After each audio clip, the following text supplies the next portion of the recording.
Hello, we're Will and Vic from the BFI, and we're here to present this special selection of films for the Cambridge Folk Festival, all available on the BFI player, where there is lots of other weird and wonderful films to seek out and enjoy. The Cambridge Folk Festival has always had a reputation for having a very eclectic and diverse mix of music, all under the folk banner and sort of pushing at the envelope of what folk is. And we've tried to reflect that in some of the films we've chosen for this playlist. So it includes the excellent Travelling for a Living with the Watersons in their early days on the road. This is quite a seminal documentary with much to enjoy at many levels, and showcases a lot of the new documentary styles that were in ascent then, but also showing how important the early folk revival was of the 1960s and seeing the members of the band going around and performing and on the road. When first snow went to Wagonin, oh, Wagonin did roll, it filled me poor old parents' hearts with sorrow, grief and woe, and many other hardships I'd since have undergone. Sing, woe, lads, sing, woe, drive on, lads, drive on. Who wouldn't be for all the world a jolly wagoner?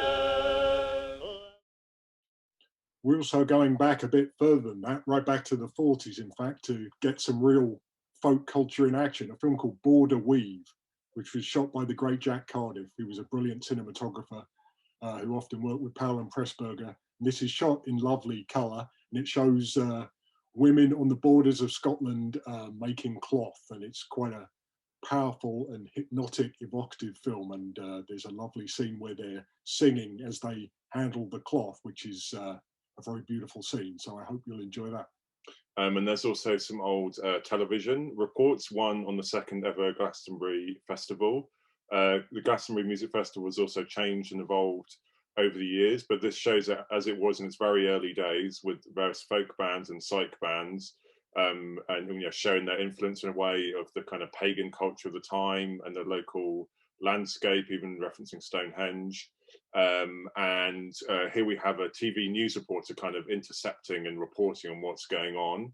Another TV report I have is a folk duo actually commenting on contemporary events, showing how diverse and dynamic folk music and folk culture can be.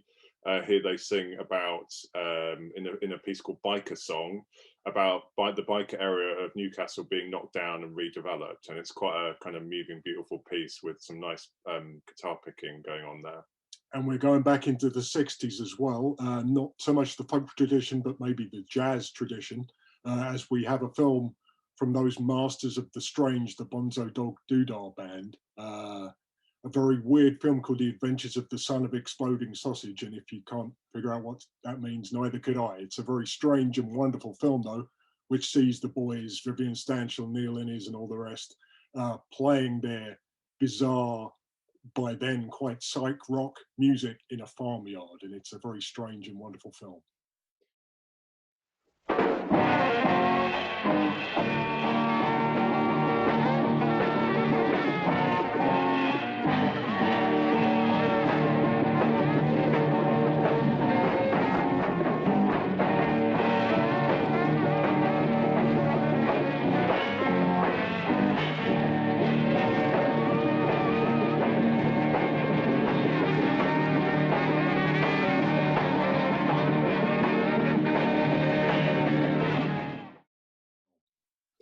And in one end, in one end, as it's called, we see Fairport Convention, some of our favourite bands, or one of our favourite bands as well. Here they are in 1977, singing about good old John Barleycorn and also the pleasures of local ale.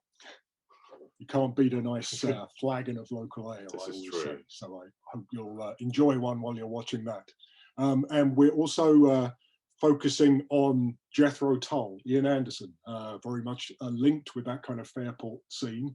And by the early 70s, the prog folk of Jethro Tull had become very strange indeed. And we have a film here called The Story of the Hare Who Lost His Spectacles, which is a promotional film for one of the songs that would appear on their 1973 album, A Passion Play, but it's a very odd item indeed, which sees the band dressed as giant animals, sort of prancing paganistically around a maypole.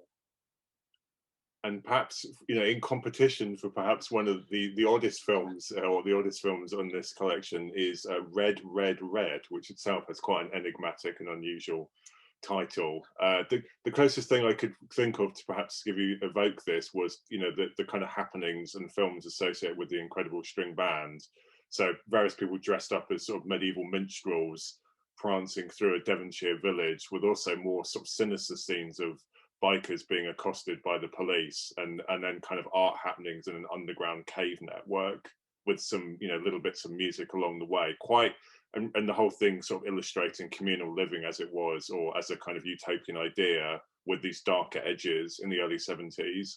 And it kind of looks almost, you know, like a sort of version of the Wild West, or as if it's some post-apocalyptic society. It's really quite an unusual and occasionally bleak film, which is definitely worth checking out.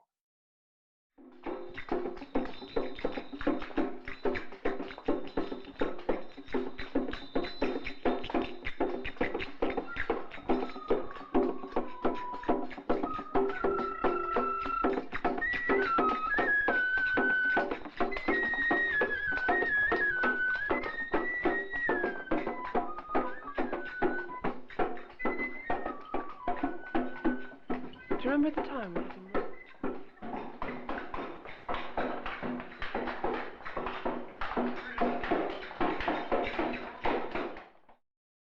The early 70s were a strange time, weren't they? They certainly look like it here. And we've got some other TV stuff, I think. There is, yeah. So one of the last films that we have, it sort of showcases this.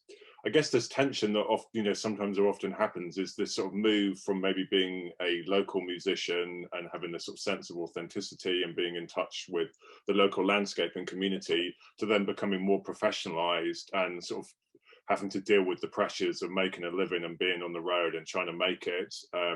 And that's in the film The Long Tradition, which focuses on the child prodigy at the Rothbury Music Festival, Catherine Tickell, who has sort of moved out of the Borders area to try and kind of establish herself more nationally and make a career for herself. And so it kind of gets into those tensions. And also we've got a bit of TV footage of the Bardney Pop Festival from 1972, which is kind of a reflection, I guess, of how the kind of countercultural ideas that we've just been talking about were kind of adopted by the mainstream. So the counterculture became the over-the-counter culture. They started to sell it. You could buy your ticket. You could buy your loon pants for £2 on the site of the Bardney Pop Festival. Sounds like a good deal, doesn't it? Purple loon pants, £2. So this, in the come down from the 60s, you could still go to the festivals, but you're going to have to pay for the privilege. And this gives you a great snapshot of an era where you could see Atomic Rooster, Monty Python, The Faces, and the Beach Boys in a muddy field in Leicestershire.